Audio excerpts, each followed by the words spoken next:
Bonjour à tous, je suis Sylvia et je vous accueille sur Hope, le premier podcast qui aborde le thème de la maladie sans phare ni tabou. Ici, vous entendrez des femmes et des hommes vous parler de leur quotidien chamboulé par l'arrivée de la maladie. Sincères et forts de leur expérience, ils vous raconteront tout, leurs peurs et leurs coups de blues, mais aussi les petits riens et les grands projets qui leur ont redonné le sourire. Des témoignages décomplexés et empreints de vérité qui font du bien quand ça va mal. Bienvenue chez Hope, le podcast de Medicite.fr qui vous retrace le parcours peu ordinaire de patients extraordinaires. La cécité visuelle est un trouble de la vue caractérisé par une déficience visuelle partielle ou totale. Cette malvoyance peut avoir de multiples origines, une maladie par exemple. Dans le cas de Ninon, c'est un accident de cheval qui lui a fait perdre la vue. Alors Ninon, bonjour, je suis ravie de t'accueillir aujourd'hui. Alors raconte-nous un petit peu. Donc il y a presque un an, tu as perdu la vue dans un malheureux accident. Est-ce que tu peux nous raconter un peu ce qui s'est passé et surtout quelle a été la prise en charge derrière? Oui, ça va faire bientôt 10 mois que j'ai perdu la vue. C'est le dimanche 14 juin 2020. Moi, je suis passionnée d'équitation depuis que je suis toute petite. Et donc c'était un dimanche. Et le dimanche, généralement, c'est quand on n'est pas en compétition, c'est un jour de repos pour les chevaux. Du coup, j'avais mis un de mes chevaux au paddock. Donc c'est un petit pré, en gros. Et en fait, il avait sa protection arrière qui était en train de s'enlever. Et par peur qu'il se blesse, j'ai voulu le remettre. Et en fait, au moment où je me suis approchée et je me suis accroupie à côté de sa patte, du coup, il a donné un coup. Et en fait, c'est ma tête, qui a pris, parce que j'étais derrière. Donc il a eu peur, je pense. Du coup, donc j'ai perdu la vue instantanément. Enfin, j'ai pas perdu connaissance. Ça m'a permis de demander de l'aide. Donc les pompiers sont arrivés. Voilà, j'ai perdu la vue sur le coup. Ensuite, donc j'ai été admise de l'hôpital militaire de Clamart, où j'ai eu 6 opérations. Une première opération où en gros ils ont un peu regardé où ça en était, parce que c'était directement quand je suis arrivée, j'ai été opérée en urgence. Ensuite j'en ai eu 3 autres sur mes yeux et une autre, donc une reconstruction faciale. Donc j'ai eu 2 semaines d'hospitalisation d'un coup et puis ensuite durant le mois de juillet, du coup, j'y ai été ensuite pour 2 autres opérations. Tout ce qui a été entre mes sourcils et mon nez, à peu près, ont été cassés. Donc j'ai eu une reconstruction du nez. Maintenant, donc j'ai 4 plaques dans le visage et un greffon osseux. Et voilà, j'ai aussi perdu la vue de manière définitive et totale. J'imagine que ça a dû être un moment très difficile pour toi. Comment est-ce que tu as réagi? Qu'est-ce qui t'a aidé à surmonter cet accident? Oui, ça a été assez difficile. Je pense que c'est normal. Après, j'ai vite compris, quand les médecins m'ont annoncé, c'était le matin de ma première opération, parce que j'avais été opérée en fin de journée, donc ça avait duré pendant la nuit. Du coup, j'avais pas été surprise parce on m'avait déjà ouvert les yeux dans l'ambulance et je voyais déjà plus rien, donc j'avais compris quand même qu'il y avait quelque chose qui clochait avec ma vue. D'accord. Et donc du coup, voilà, j'ai pas été surprise. Après, forcément, c'était dur. Il y a eu un laps de temps où pendant quelques minutes, je pense que là, on se demande maintenant à quoi va ressembler sa vie après ça bouleverse tout. Et en fait, j'ai pas voulu me laisser aller à la colère ou à un sentiment d'injustice. J'ai directement essayé d'avancer, de voir comment je pouvais réorganiser ma vie maintenant. Ça a été ma passion, comment je pouvais remonter à cheval. C'était mon moteur. Donc tu as repris l'équitation. Combien de temps après? Au début, mon médecin m'avait dit que je devais attendre 4 mois pour en fait que mon visage se consolide, parce que j'ai eu quand même une grosse reconstruction. Vers mi-septembre, j'ai pu remonter, donc 3 mois, un peu moins de 3 mois après. Dis donc, il faut du courage pour remonter après cet accident. Qu'est-ce qui t'a aidé au quotidien à vaincre les nouveaux défis que tu as dû rencontrer? Je pense mes proches. J'ai été très très bien soutenue, que ce soit par ma famille, mes parents, ils ont été hyper présents, ma sœur aussi beaucoup. Je lui dois beaucoup. Elle est au quotidien, elle est toujours là pour moi. C'est un de mes plus gros piliers. Puis après, mes amis qui ont été aussi très présentes, l'entourage de la famille. C'est des personnes sur lesquelles on peut compter pour pouvoir avancer. Et aussi, je pense que en fait, j'avais tellement envie de retrouver une vie normale, de retrouver ma vie en fait. C'est d'avancer, de devenir le plus autonome possible. J'avais envie de reprendre ma passion, vraiment de reprendre ma vie en fait. Là, différemment peut-être, par d'autres solutions, mais dans la même direction qu'à mon accident. Je voulais pas que ça bouleverse tout. Je pense que ça a été ça mon moteur. C'est impressionnant parce que j'ai lu quelques articles sur toi dans le Parisien, dans l'Ouest France. J'ai vu tes vidéos aussi sur Instagram puisque je te suis. J'ai le sentiment que tu t'es réadapté à ta nouvelle vie très vite parce que comme on l'a dit, hein, ça fait même pas 1 an et on a le sentiment, voilà, comme si c'était, tu avais toujours vécu comme ça. Qu'est-ce qui t'a aidé qu'est-ce qui t'aide à te réadapter aussi vite même? Bah, je dirais que vu que j'ai pas voulu changer, enfin, j'ai pas voulu que ça a forcément bouleversé ma vie, mon accident, parce que maintenant c'était le jour où j'ai eu mon accident, je pense que c'est le premier jour du reste de ma vie, parce que voilà, maintenant je vois plus, mais enfin vu que j'ai pas voulu non plus que ça bouleverse ma vie, je voulais pas tout abandonner, tout lâcher. Donc avec mes proches, voilà, on a trouvé une organisation pour que je puisse remonter à cheval. Pour ma passion, ma famille se sont vraiment mis à fond avec moi pour qu'on puisse trouver un maximum de solutions. Mon coach aussi. Voilà, mon coach, il s'est adapté avec moi.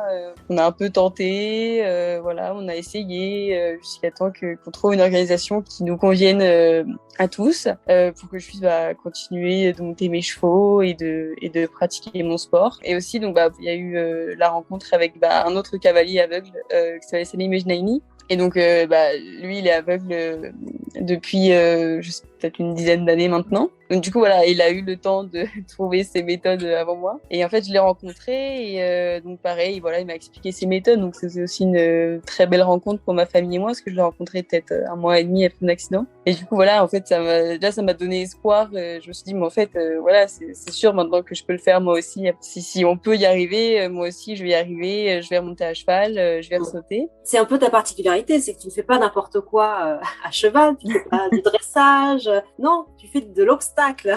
Donc pour être moi-même une petite cavalière, l'obstacle, c'est pas forcément évident. Il faut bien savoir diriger son cheval, il faut être droit, c'est une technique. Comment tu y arrives? J'ai des acquis parce que j'ai fait de la compétition avant et du saut d'obstacle, j'en fais depuis que je suis toute petite. Techniquement, je me repose un peu sur mes acquis de avant mon accident. Mais du coup, en fait, c'est toute une nouvelle gymnastique de l'esprit, si je peux dire, en parcours. Du coup, maintenant, il faut que je me fie non plus à ma vue, mais à mon écoute. C'est totalement différent. C'est aussi hyper intéressant dans le sens où du coup maintenant je dois vraiment me focaliser seulement en fait sur mes sensations à cheval pratiquement en fait. Avant aussi beaucoup, mais du coup maintenant vraiment pour tout ce qui est mes abords, savoir quand est-ce que mon cheval va prendre l'appel, je dois me concentrer, je dois me remémorer chaque mouvement, apprendre les mouvements que ma jument va faire quand elle va voir l'obstacle pour essayer d'être le plus en phase avec elle. Et tu dois lui faire confiance aussi? Encore plus qu'avant. Oui, puis faire confiance aux personnes qui me guident aussi à la voix. Est-ce que tu as la sensation que ta relation avec tes chevaux a changé? Oui, je pense. Parce que voilà, je pense que ils sentent qu'il y a un changement. Après, il y a la jument avec laquelle je saute, je la monte que depuis que je suis non-voyante. Du coup, voilà. Mais ma jument à moi, je saute pas encore avec elle, mais je la monte donc sur le plat. Et oui, je pense qu'il y a un changement. Je pense qu'elle sent quand même que quelque chose s'est passé, que moi je suis plus tout à fait pareil là-haut. Mais je pense qu'elle du coup elle se canalise plus, elle est hyper à l'écoute, elle est très attentive à ce que je lui demande. En parallèle, tu as tes études. Comment ça se passe? Comment ça a chamboulé ton quotidien d'étudiante? Ça l'a chamboulé, mais pas tellement parce que j'ai pu rester dans la même école. Donc je suis au lycée Diagonale à Paris. Je suis j'étais en cursus sport-études avant, donc qui me permettait en fait d'aller en cours le matin et d'aller m'entraîner l'après-midi. Et du coup, voilà, mon école a été géniale avec moi. Voilà, ils ont été hyper présents quand j'étais encore allongée sur mon lit d'hôpital. J'ai mon directeur qui m'a dit maintenant, Thiago, c'est ta deuxième famille, et ils ont tenu leur promesse parce que vraiment ils sont hyper à l'écoute de ce que j'ai eu besoin, voilà. Du coup, j'ai fait ma rentrée en septembre en terminale avec du coup quelqu'un qui vient de m'aider pour noter mes cours parce que je savais pas encore taper sur mon ordinateur. Donc du coup voilà, puis j'ai eu des profs vraiment incroyables aussi qui ont su s'adapter alors que c'était aussi une première pour eux. En plus, j'imagine que le contexte actuel facilite pas les choses pour toi. Non, forcément. C'est un petit peu, voilà, avec la visio. Mais bon, non. Mais mes professeurs ont été géniaux. Enfin, ils se sont adaptés un maximum à mes besoins et au fait que parfois, faut m'expliquer quelque chose un peu différemment. Mais franchement, ils ont été super. Et du coup, voilà, j'ai pu faire mon année de terminale. Je me suis épanouie dans mes études. Voilà, j'ai fait des matières qui me plaisaient et puis j'ai vite trouvé des solutions aux problèmes que je pouvais rencontrer. Donc, au début, je savais pas trop comment faire. Par exemple, je suis en littéraire, donc en classe, faut lire des textes. Du coup, au début, il y avait un ami de la famille qui venait avec moi et c'est un peu compliqué du coup de lire à voix haute, alors que tout le monde est dans sa tête. Voilà. Mais au fur et à mesure, voilà, on trouve des solutions. Moi, j'ai su m'adapter au fur et à mesure avec VoiceOver, avec mon téléphone. Donc voilà, maintenant en classe, je me débrouille quoi. S'il faut, j'écoute mes textes avec mes écouteurs. Puis maintenant, on vient m'aider dans 2 de mes matières. Sinon, je tape mes cours à l'ordinateur. Et juste du coup, quand je suis en devoir sur table, là, je dicte à la personne qui est avec moi pour mes DST. Donc tu vas passer ton bac cette année. Quels sont tes projets derrière? J'aimerais pouvoir faire ou alors une double licence de lettres philo ou alors rentrer en prépa littéraire. Voilà, ce serait mes... Et ensuite, je sais pas trop encore mes métiers, journalisme, édition, je sais pas trop. Et toujours continuer en parallèle ta passion pour l'équitation. Oui. Bon, c'est super. Est-ce que tu aurais un conseil à donner? Personnes qui peut-être comme toi ont vu du jour au lendemain leur vie complètement chamboulée. Des conseils qui se basent sur mon expérience. Je pense que il faut pas voir ça comme un bouleversement radical de sa vie. Forcément, voilà, ça va changer, c'est sûr. Faut continuer à avoir les mêmes objectifs. Faut apprendre à les appréhender un peu différemment. Mais je pense que si on veut vraiment quelque chose, on peut l'obtenir. Faut pas forcément écouter les gens autour de soi. Par exemple, moi, si je prends mon exemple, on m'a souvent dit non, mais il y a pas de dressage, c'est l'anti-sport, c'est plus sécuritaire et tout. Sauf que moi, ce que je fais, c'est du CSO et j'en ferai de toute façon. Donc je pense vraiment que quand on veut, on peut. Il faut se faire confiance et il faut voir ça. Faut avancer coûte que coûte, je pense. Faut apprendre à faire différemment, mais faut pas que ça bouleverse tout dans nos vies. Je pense que faut vraiment continuer à avoir les mêmes objectifs en tête, juste trouver différentes solutions et continuer à avancer quoi qu'il en coûte. J'imagine que tu vas bientôt commencer à préparer tes prochains concours. J'espère. Au fur et à mesure, on rajoute un obstacle à chaque fois. Moi, j'ai vu déjà, tu es à combien? 5 obstacles, c'est ça? Là, oui, je suis à 4 obstacles et un double. D'accord. Ah oui, c'est ça. Écoute, en tout cas, bravo pour ton courage. Merci. Parce qu'il en faut, déjà pour remonter à cheval, mais surtout pour voir la vie du bon côté. Malgré une situation qui aurait pu effectivement être un obstacle pour toi. Mais tu as réussi et tu arrives à le surmonter au quotidien. C'est un bel exemple en tout cas que tu donnes. Bon courage pour ton bac. Et, merci. Arrive à grands pas. Oui. Et puis bonne continuation. Et puis, j'espère un jour te revoir sur les concours. J'espère. Merci beaucoup. Merci à toi.